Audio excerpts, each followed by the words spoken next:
नमस्कार, कशा आहात आपण? आजच्या व्हिडिओमध्ये मी तुमच्यासाठी महत्त्वाच्या काही टिप्स अँड ट्रिक्स घेऊन आलेले आहे। नक्कीच व्हिडिओ शेवटपर्यंत पहा। आवडल्यास मित्रपरिवारासोबत शेअर करा। यामुळे आपल्या भरपूर पैशांची बचत होईल। त्यासोबतच टाकाऊपासून टिकाऊ वस्तूचा देखील आपण वापर करणार आहोत। तर इथे आपली पहिली टिप आहे। तर बऱ्याच वेळा काय होतं, पॅन्टची आपण जेव्हा इस्त्री करतो तेव्हा त्याची घडी घालणं खूप सोपं होतं, पण ज्या शर्ट असतात त्याच्या घड्या घालणं इस्त्री केल्यानंतर बऱ्याच जणांना अवघड जातं। तर हे सोपं करण्यासाठी मी एक छोटीशी ट्रिक सांगणार आहे, जेणेकरून तुम्ही शर्टच्या देखील खूप छान घड्या घालू शकता। इथे आपल्याला हे शर्ट असं दुसऱ्या बाजूने सरळ करायचं आहे। त्यासोबतच इथे आपल्याला घ्यायची आहे एखादी नोटबुक किंवा एखादं पुस्तक, किंवा तुम्ही इथे नोट पॅड घेऊ शकता, किंवा चहाचा ट्रे चौकोनी आकाराचा घेतला तरी चालेल। त्यानंतर इथे आपल्याला हा स्लीव्हचा जो भाग आहे तो असा दुमडून घ्यायचा आहे, अगदी नोटबुकच्या बरोबरीने अशा पद्धतीने। जर फुल स्लीव्ज असतील तर स्लीव्ज व्यवस्थित दुमडून घ्या आणि त्यानंतर इथे आपण याला परत असं दुमडून घेणार आहोत। तर पाहू शकता आपली जी शर्टची घडी आहे ती खूप छान व्यवस्थित आकारात तयार होते, ठेवायला देखील सोपं जातं। त्यासोबतच ही नोटबुक आपण सहज काढून घेऊ शकतो। अगदी कॉलरच्या मागे आपल्याला ही नोटबुक ठेवायची आहे आणि पाहू शकता किती सुंदर घडी झालेली आहे, तेही एका पुस्तकाच्या किंवा नोटबुकच्या मदतीने। यानंतरची आपली टिप आहे, आपल्या सर्वांच्याच घरी थर्माकोल नक्कीच इकडे तिकडे पडून असतो। थर्माकोलचा अगदी छोटासा तुकडा आपण वापरणार आहोत आणि खूप मोठी समस्या आपली दूर होणार आहे। तर इथे आपल्याला घ्यायचा आहे डबल टेप।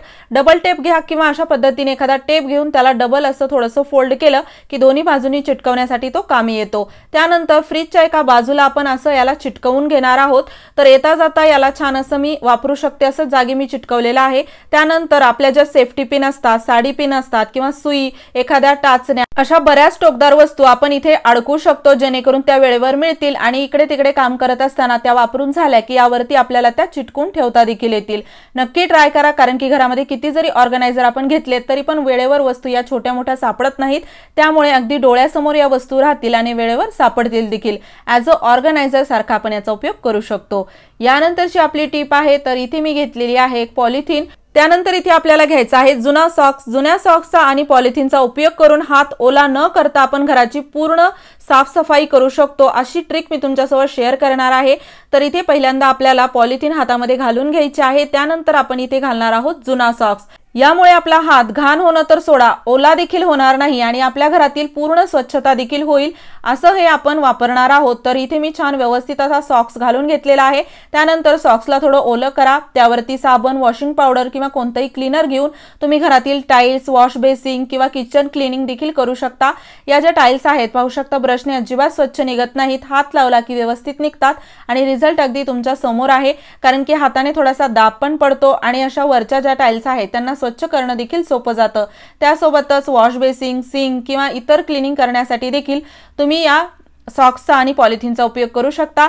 यामुळे आपला हात घाण तर होतच नाही, ओला देखील होत नाही आणि याचा मी तुम्हाला पुरावा देखील दाखवणार आहे। तर पाहू शकता सॉक्सला मी छान असं ओलं केलेलं आहे आणि आता पाहूयात हा ओला सॉक्स काढून घेतल्यानंतर आपला हात घाण किंवा ओला झाला आहे की नाही, आणि रिझल्ट तुमच्या समोर आहे। हात ओला देखील झाला नाही। नक्की ट्राय करा आणि चॅनलवर नवीन असाल तर सबस्क्राइब करायला विसरू नका। असेच उपयोगी व्हिडिओज मी तुमच्यासोबत शेअर करत राहते। आणि हो, ट्रिक आवडली असेल तर मित्रपरिवारासोबत नक्की शेअर करा। यानंतरची आपली टिप आहे संपलेल्या काडीपेटीसाठी। टाकाऊपासून टिकाऊ वस्तू केल्या की आपल्याला भरपूर अडचणी दूर करता येतात। चला तर मग या काडीपेटीचा, संपलेल्या काडीपेटीचा आपण काहीतरी वेगळा उपयोग करूयात। तर इथे आपल्या जी काडीपेटी आहे त्याला असं थोडंसं कट करून घ्यायचं आहे। तर इथे फक्त एवढाच भाग असा कट करून आपल्याला बाजूला काढायचा आहे। त्यानंतर इथे पाहू शकता याला आपण असं घालून घेतल्यानंतर इथे छोटंसं एक छिद्र तयार होतं। त्यानंतर इथे आपल्याला लागणार आहे डबल टेप, किंवा तुम्ही इथे कोणताही ग्लू देखील वापरू शकता।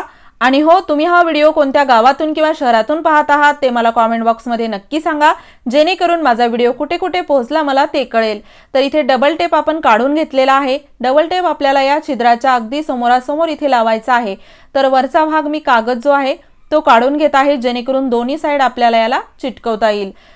त्यानंतर इथे आपल्याला लावायचा आहे शार्पनर। तर इथे आपण याचा असा उपयोग करणार आहोत की यामुळे आपल्या घरामध्ये अजिबात कचरा होणार नाही, कारण की बऱ्याच वेळा आपण पाहतो लहान मुलं सारखं सारखं पेन्सिलचे जे आहे ते टोक बनवण्यासाठी याचा वापर करतात आणि घरभर कचरा करतात। पण हे असं टूल तुम्ही तयार करून दिल्यामुळे घरामध्ये अजिबात कचरा होणार नाही, एकाच ठिकाणी कचरा जमा होईल जो की मुलं कचरापेटीत टाकून येतील। नक्की ट्राय करा, हे छान असा जुन्या काडीपेटीचा उपयोग होईल रिकाम्या, आणि आपल्याला घरामध्ये स्वच्छतेची देखील जास्त काळजी करावी लागणार नाही। ट्राय करा आणि आजच ट्राय करा, तुम्हाला भरपूर मदत होईल आणि त्यासोबतच मुलं देखील काहीतरी वेगळं त्यांना बनवून दिल्यामुळे आनंदी होतील। यानंतरची आपली टिप आहे, आपण साबण तर वापरात आणतो पण त्याचा ज्या बॉक्स असतात त्याचं जे कव्हर असतं ते आपण फेकून देतो, पण याला फेकून न देता याचे घरामध्ये भरपूर तुम्हाला उपयोग करता येतील, ज्यामुळे आपल्या मोठ्या मोठ्या समस्या दूर होऊ शकतात। एक तर याचा पहिला वापर जो आहे तो यामधील जो कागद आहे खूप जास्त यामध्ये सुगंध असतो, आपल्या आवडीचा सुगंध जी साबण असते ती आपण घेऊन येतो आणि नक्कीच तो आवडीचा सुगंध या कागदावरती देखील असतो। तर याचा आपल्याला सुरुवातीला एक असा उपयोग करता येईल की आपले सॉक्स जे असतात ते धुतल्यानंतरही त्यामधून घामाचा वास जात नाही, तर हा वास घालवण्यासाठी आपण जे सॉक्स आहेत ते यामध्ये असे गुंडाळून ठेवू शकतो। रात्री ठेवा, सकाळी तुमच्या सॉक्स मधून पूर्ण दुर्गंधी निघून जाईल। किंवा तुम्ही याला बूट जे असतात किंवा शूज असतात त्याच्यामध्ये ठेवू शकता कागद, कारण की दुर्गंधी घालवण्यासाठी हा खूप कामी येतो। त्यासोबतच कपड्याच्या अलमारीत किंवा इतर कोणत्या ठिकाणी देखील तुम्हाला हा कागद ठेवता येईल। इथे मी चप्पलच्या रॅक मध्ये याला ठेवत आहे, जेणेकरून इथे जर काही दुर्गंधी असेल तर ती पूर्णपणे निघून जाईल। नक्की ट्राय करा, खूप छान सुगंध येतो त्या ठिकाणी। यानंतरची आपली टिप आहे, बाजारातून आपण शेंगदाणे घेऊन आलो की डब्यामध्ये भरून ठेवतो आणि अगदी 2-4 दिवसातच आपण जेव्हा ते शेंगदाणे पाहतो तर ते पूर्णपणे खराब झालेले असतात किंवा खराब व्हायला सुरुवात झालेली असते, म्हणजे त्यामध्ये जाळी आळी होते, किडे लागतात। नक्कीच तुमच्यासोबत हा प्रॉब्लेम कधी ना कधी झालाच असेल, तर हा प्रॉब्लेम होऊ नये म्हणून एक छोटंसं काम करा। तुम्ही बाजारातून शेंगदाणे घेऊन आलात की अशा प्रकारे मोठ्या आपल्याला प्लेटमध्ये किंवा कपड्यावरती पसरून शेंगदाणे ठेवायचे आहेत आणि हे शेंगदाणे ठेवायचे उन्हामध्ये चांगले 1 ते 2 दिवस शेंगदाणे तुम्ही वाळवून घ्या आणि नंतर डब्यामध्ये भरा। तुमचे शेंगदाणे कधीच खराब होणार नाहीत, भरपूर दिवस चालतात, कारण की बाजारातून जेव्हा आपण शेंगदाणे आणतो तर ते ओले असतात आणि ओले शेंगदाणे दाबून डब्यामध्ये ठेवले की ते लवकरच खराब होतात। यानंतरची आपली टिप आहे मिक्सरच्या भांड्यासाठी। मिक्सरचं भांडं आपण दररोज दिवसातून 3 ते 4 वेळा तरी नक्कीच वापरतो आणि सततच्या वापरामुळे याच्या ब्लेड ज्या आहेत त्या खराब होतात, म्हणजेच यामध्ये काही जरी बारीक करायला गेलं तर ते लवकर होत नाही, भरपूर यामध्ये वेळ जातो आणि हे आपलं दररोज लागणारी वस्तू आहे, त्यामुळे याला व्यवस्थित ठेवणं गरजेचं आहे। त्यासाठी मी इथे वापरणार आहे मीठ। तर मीठ आपल्याला घ्यायचं आहे आणि भांड्यामध्ये टाकून आपण त्याला असं ठेवणार आहोत। इथे जर तुमच्याकडे संपलेल्या गोळ्यांची पाकिटं असतील तर ती देखील तुम्ही यामध्ये कट करून टाकू शकता।